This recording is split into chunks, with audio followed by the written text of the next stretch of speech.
नमस्कार प्यारे साथियों, कैसे हो। उम्मीद करती हूँ कि आप सब बहुत अच्छे हैं और खूब मन लगाकर पढ़ाई कर रहे हैं।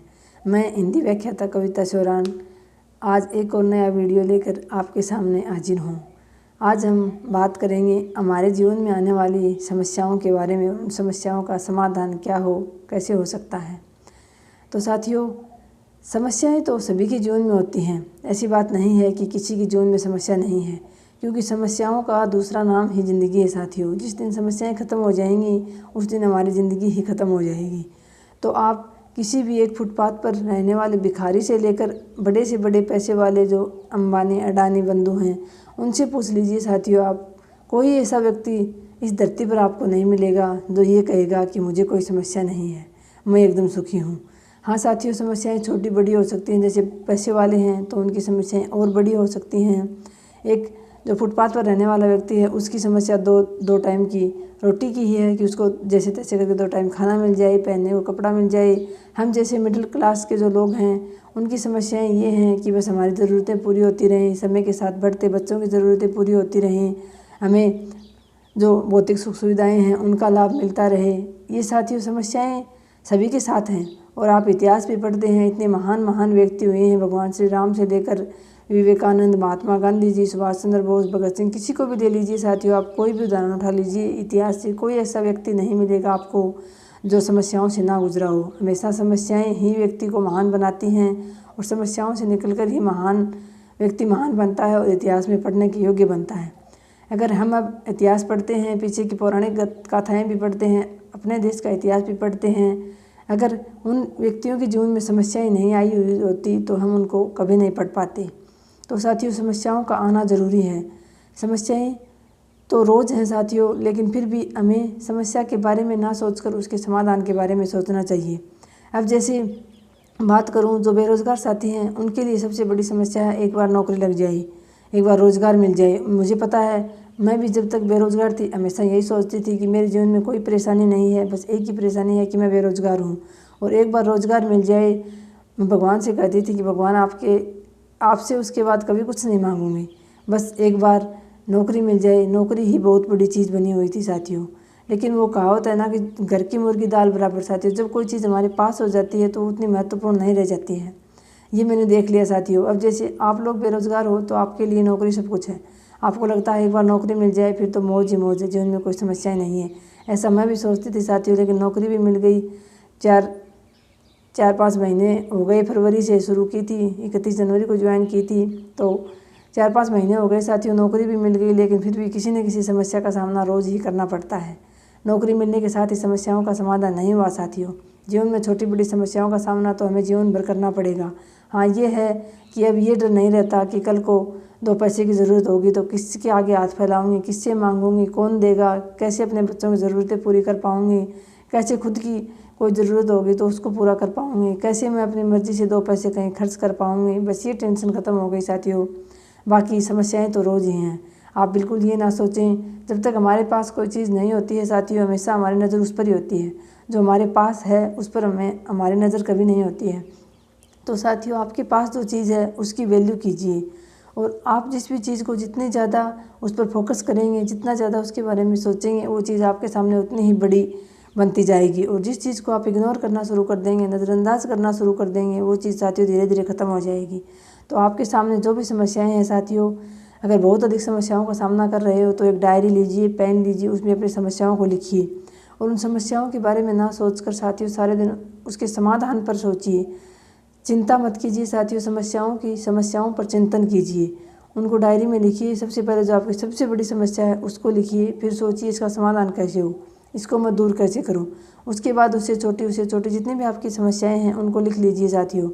ये सोचकर मत लिखिए कि हाँ, मैं आज डायरी में सारी समस्याओं को लिख लूँगा और मेरी सारी समस्याएं मैं धीरे धीरे 2-4 दिन में, हफ्ते भर में, 10 दिन में, महीने में ख़त्म कर दूँगा। ऐसा तो है नहीं साथियों। आप एक समस्या को ख़त्म करोगे, दूसरी समस्या आपको तैयार खड़ी मिलेगी।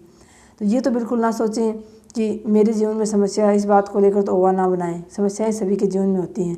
हाँ, आपके जीवन में जो समस्या है साथियों, उसके समाधान की ओर आप ध्यान दें। बार बार में उस समस्या के बारे में ना सोचें। अपने दिमाग को उस समस्या के बारे में सोचकर ख़राब ना करें, बल्कि उसके समाधान के बारे में सोचें। साथियों, जब भी कोई समस्या बनती है तो उसका समाधान पहले बनता है। इस बात को ध्यान रखें, कोई भी समस्या ऐसी नहीं है जिसका कोई समाधान ना हो। आप एक बार अच्छी तरह से साथियों उस समस्या का अच्छी तरह से अध्ययन कीजिए, क्या वो समस्या है, उसका समाधान क्या हो सकता है, फिर उसका समाधान कीजिए साथियों, ना कि उस समस्या के बारे में ही सोचिए। अगर समस्या आपके जीवन में किसी व्यक्ति को लेकर है, आपके जीवन में कोई व्यक्ति है जो आपको दुख पहुंचा रहा है, तो साथियों पहले ये सोचिए उस व्यक्ति का आपके जीवन में क्या वैल्यू है उस व्यक्ति की, और आपकी उस व्यक्ति के जीवन में क्या वैल्यू है। अगर कोई ऐसा व्यक्ति है जो ना आपके लिए महत्वपूर्ण है, ना आप उसके लिए महत्वपूर्ण है, तो साथियों ऐसे व्यक्ति को दूध से मक्खी की तरह निकाल कर फेंक दीजिए। क्योंकि ऐसे रिश्तों का, ऐसे व्यक्ति का क्या करना जो सिर्फ आपकी समस्या का कारण बने, जो आपके दुखों का कारण बने। अगर कोई बाहर वाला है, आपका बिल्कुल परिवार का निजी जन ना होकर किसी आस पड़ोस के व्यक्ति से, किसी रिश्तेदार से आप परेशान हैं, आपके लिए कोई समस्याएं पैदा कर रहा है, तो साथियों उससे दूर रहिए, उसे इग्नोर कीजिए। आप जितना इग्नोर करके अपने आप को खुश रखेंगे उतना ही वो तकलीफ़ में रहेगा। साथियों इस बात का ध्यान रखें, जो व्यक्ति आपको दुख पहुंचाता है उसके सामने आप दुखी बनकर रहोगे, उसको ज़्यादा आनंद आएगा और वो ज़्यादा आपको तकलीफ़ देगा। जो व्यक्ति आपको तकलीफ़ देता है उसके सामने आप एकदम खुश होकर रहिए। भले ही आपके दिल में वो तकलीफ़ दे रहा वो है, आप उसको बुला नहीं सकते, लेकिन फिर भी आप उसके सामने खुश होकर रहिए। इतने आनंद में देखिए उसको कि उसका जीना एक प्रकार से आराम हो जाए। फिर देखना साथियों वो व्यक्ति आपके जीवन से धीरे धीरे अपने आप दूर हो जाएगा। मैं ये नहीं कहती कि अपने परिवार को तोड़ लीजिए, आप अपने रिश्तों को ख़त्म कर लीजिए। साथियों परिवार के बिना हमारा कोई महत्व नहीं है, परिवार के साथ ही हमारा भी वजूद है, हमारा भी अस्तित्व परिवार के साथ रहते हुए है। लेकिन मैं बात कर रही हूँ ऐसे किसी रिश्तेदार की या ऐसे किसी आस पड़ोस के व्यक्ति की जो आपके लिए सिर्फ समस्याएं ही खड़ी कर रहा है, तो ऐसे व्यक्तियों से दूर रहना ही बेहतर है साथियों। और समस्याओं के बारे में साथियों जितना अधिक आप उस समस्या के बारे में सोचेंगे उतनी वो बड़ी बनती जाएगी, और उसका समाधान सोचने बैठेंगे तो साथियों आप देखेंगे कि वो समस्या इतनी बड़ी थी ही नहीं। और दूसरी बात साथियों, अपनी समस्या के बारे में, अपने दुखों के बारे में हर किसी व्यक्ति के सामने आप बखान ना करें साथियों। मैं ये नहीं कहती कि आप खुद ही अंदर घुटते रहें, किसी को भी ना बताएं, नहीं साथियों, ऐसे तो हम ख़त्म हो जाएंगे अंदर। आप किसी दूसरे को अपनी समस्या ज़रूर बताइए साथियों, क्योंकि बताने से ही मन हल्का हो जाता है और आधी समस्या ख़त्म हो जाती है। तो किसी ऐसे व्यक्ति के सामने अपने राज खोलिए साथियों, जो आपको लगता हो कि आपकी समस्या का कुछ समाधान करेगा, और समाधान नहीं तो भी कम से कम वो किसी दूसरे के सामने जाकर नहीं बताएगा। ऐसे व्यक्ति के सामने अपनी समस्या रखिए साथियों, क्योंकि आप बिल्कुल अपनी समस्याओं को एक खुली किताब मत बनिए कि कोई भी आपके सामने टकराए और आप मिलते ही उससे अपनी समस्याओं का रोना शुरू कर दिया आपने। तो साथियों एक समय बाद ऐसे हालात में व्यक्ति आपसे, आस पड़ोस के हों चाहे परिवार के हों, आपसे दूर रहने लग जाते हैं, आपसे कटने लग जाते हैं। उनको पता लग जाता है कि आते ही अपनी समस्याओं का रोना रोएगा, ये तो अपनी समस्याओं का बखान करेगा। तो आप किसी एक व्यक्ति, आपके जीवन में कोई ना कोई ऐसा होना चाहिए जो दुख की घड़ी में आप उसके कंधे पे सिर रख सको, या कोई व्यक्ति ऐसा हो जो आपके कंधे पर हाथ रख सके। आपकी कठिन परिस्थिति में, आपकी समस्या के समय में उसके साथ अपनी समस्याएं शेयर कीजिए, बल्कि ना कि हर किसी व्यक्ति के पास, क्योंकि हर व्यक्ति के पास समाधान नहीं है। वो आगे जाकर 2 व्यक्तियों को और बताएगा, मजाक उड़ाएगा, वो बात अलग है। तो साथियों आज का वीडियो बनाने का मकसद ये था कि जैसे कि मेरी बहुत सारी बहनें हैं जो कमेंट बॉक्स में मुझे अपनी समस्याएं बताती हैं, उन्हीं सारी समस्याओं से मैं भी गुजर चुकी हूँ साथियों। परिवार में ही विरोध के कारण किसी का सपोर्ट भी नहीं था, लेकिन फिर भी आज मैं आपके सामने एक मिसाल हूँ ना साथ बहनों। और अगर मैं वहीं हार मान लेती, मैं ये सोचती कि मेरे परिवार वाले ही मुझे सपोर्ट नहीं कर रहे हैं, मेरे घर वाले ही मेरे विरोध में हैं, वो ही मुझे कम से कम 2 मीठे बोल कर ये नहीं कहते कि तुम तो तैयारी करो, तुम्हारा हो जाएगा, तो फिर मैं क्यों तैयारी करूं, किसके लिए करूं। अगर मैं ये सोचकर वहीं छोड़ देती तो आज पता नहीं मेरे क्या हालात होती, किस हालात में मैं जी रही होती, और मेरे बच्चों का तो भविष्य अंधकारमय था। लेकिन मैंने हार नहीं मानी, मैंने ठान लिया कि मेरा तो जीवन चला गया आधा, तो इन्हीं कष्टों में रो धोकर शादी को 16-17 साल हो चुके थे। जब तक एक लड़की माता पिता के घर में रहती है वो एक राजकुमारी होती है।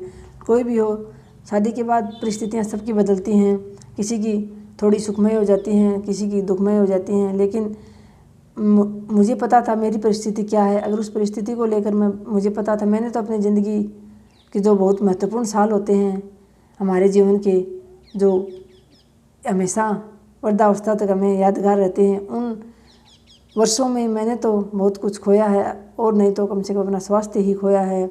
और मैं आगे भी यही सोचकर उन्हीं समस्याओं को लेकर बैठी रहती, तो फिर उन समस्याओं में घुलकर ही मेरा जीवन ख़त्म हो जाता। और अब अगर मैं कुछ बड़ा भी ना भी कर पाई, तो कम से कम मेरे बच्चे कल को ये नहीं कहेंगे कि मम्मी आपने हमारे लिए क्या किया। मैं उनकी ज़रूरतें पूरी कर सकती हूँ, खुद की ज़रूरतें पूरी कर सकती हूँ। मैं खुद अपनी मर्ज़ी से किसी भलाई के काम में, किसी परहित के काम में, किसी ज़रूरतमंद की मदद कर सकती हूँ, जो करके मुझे बहुत अधिक असीम शांति मिलती है। लेकिन अगर मैं खुद डिपेंड नहीं होती, अपने ऊपर आत्मनिर्भर नहीं होती, नौकरी नहीं लगती, तो मैं किसी की परहित का काम तो क्या बहनों, मैं खुद के अपनी ज़रूरतें भी पूरी नहीं कर पाती। खुद भी एक एक छोटी छोटी चीज़ के लिए मैं एक प्रकार से तरसती थी कि कोई इतनी सी कोई चीज़ मुझे ला के दे दे। तो कम से कम परिस्थितियाँ सबकी एक जैसी नहीं होती, अलग अलग होती हैं, लेकिन फिर भी समस्याएं सबके साथ हैं। तो मेरी बहनें जो मुझे कमेंट बॉक्स में बताते हैं, सारी की सारी ऐसी की सेम समस्याओं से मैं गुजर चुकी हूँ। तो आप तो ये सोचिए कि जिस प्रकार से मैं आपके सामने मिसाल हूँ, आपके सामने उदाहरण बनी हूँ, ऐसे ही आप भी इन समस्याओं को नज़रअंदाज करके, इन समस्याओं को साइड में रख के मेहनत कीजिए और आप भी आने वाली पीढ़ी के लिए, आने वाली तैयारी करने वाली बहनों के लिए एक मिसाल बनिए, एक उदाहरण बनकर उनके सामने प्रस्तुत होइए। तो आज की वीडियो में इतना ही, छोटा सा वीडियो आपके लिए मोटिवेशनल बनाया था। मिलते हैं नेक्स्ट वीडियो में। धन्यवाद साथियों। जय हिंद, जय भारत।